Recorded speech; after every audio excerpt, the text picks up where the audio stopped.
A very good morning there. We're just setting up the broadcast here.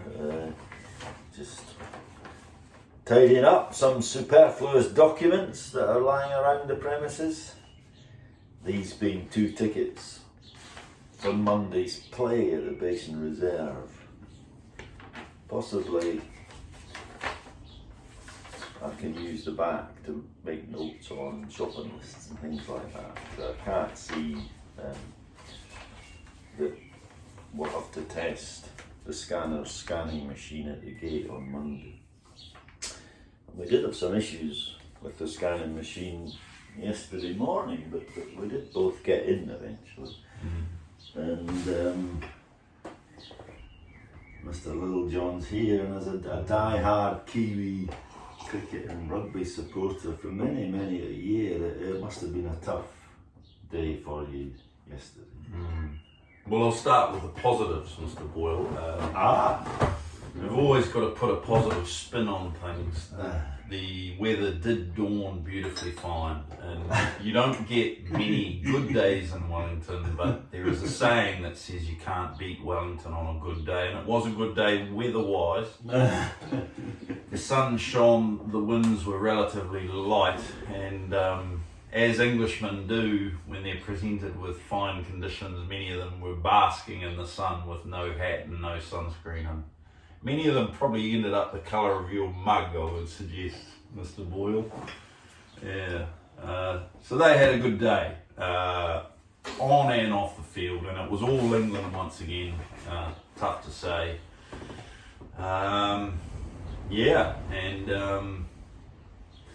Once again, Glenn Phillips was left high and dry, not out, while a hat-trick fell at the other end, and New Zealand were bundled out rather quickly, and then the rest was history, Mr. Boyle. Yeah, and I think probably, we're sitting there watching it, and our other friend Tony came by at one point, and we're just thinking, why is Phillips batting at 7 or effectively number 8, because that they might watch him? Why is Will Young not playing?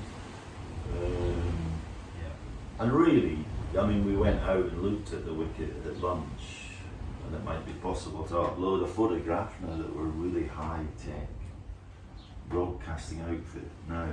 And, New Zealand were bowled out for 125, and there wasn't a scratch on the wicket. It looked absolutely beautiful.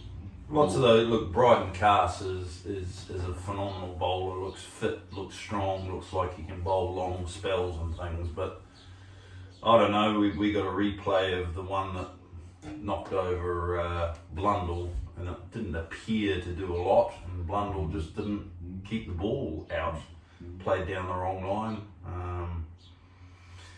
So I think in the end it was a bonus that England didn't put New Zealand in last night. I think they will be relieved that they got through to today without having to bat, and at least they've had a bit of a night to reflect. But it is going to be a big day for New Zealand. Look, chances are they're going to get soundly beaten, but it is a chance for their top order to finally earn some respect. They're all good players. Each and every one of those guys in the top 5 are good players, but New Zealand just can't afford to be 5 for 60 again. Yeah, I think it was quite interesting how England played in the afternoon. I think we were thinking they would smash it all over and look to send New Zealand in for an hour, but they actually, I don't think I've ever seen Ben Duckett bat like that, really. Just knocking the ball and taking ones and hitting the odd boundary. Bethel batted very well. He did. Fell 4 short of his maiden first class 100, but I suspect he'll get a first class 100 at some point. Oh yeah, Bethel was. Yeah, but that's McCullum for you. He's always had a reputation for thinking outside the square, trying for doing things differently. He was the guy who started really running down the wicket and flaying the white ball to all parts when he opened the batting in white ball cricket, and he, I think, was probably one of the guys behind Neil Wagner's bringing in of the whole short ball attack, which is now commonplace at various times in international Test cricket. He's a real lateral thinker, and I think he would have looked at Bethel and seen something, and absolutely he looks the goods, that kid. He looks like he belongs, and credit to McCullum for picking up Jacob Bethel. And it was good to see Joe from an English point of view, Joe Root getting some runs. He's a class player. He looked very, very assured yesterday. Duckett looked assured, and Stokes came in at the end and smashed it. Harry Brook, we know, is in magnificent form, so everything's lining up for the English, and that's why I think today is going to be critical for the New Zealand top order batters to show some fight, going into Hamilton. We don't get English tours down here too often, and seeing them capitulate like they are is rather disappointing, to say the least.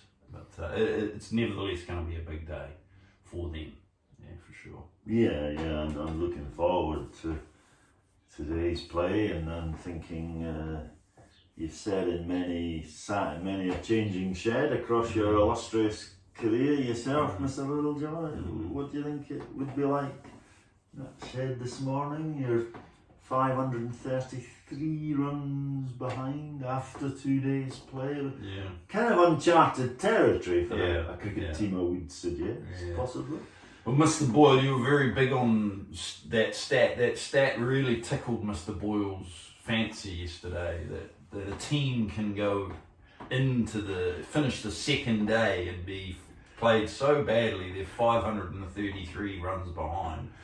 Now, I'd suggest what they'll be talking about, I'm quite sure, is that they need to thoroughly just forget the scoreboard, to be frank, and not even think about the 533 runs, and just focus on batting through the day. Just bat through a day of Test cricket, which I don't think they've done in a long time, because they need to get some overs in the legs of Bryden, Carson and co. I need them to get bowling one spell of 8 overs and come back for another spell of 8 overs and another spell of 8 overs, and going forward to Hamilton, which is only starting in a few days. We've got to get some yards into those legs of the English quicks.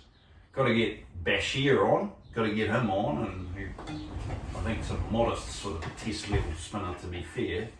Try and put him under a bit of pressure, and just try and bat through the day and then bat into a large chunk of tomorrow, just to earn some confidence and respect, and just get those English bowlers doing some work, really.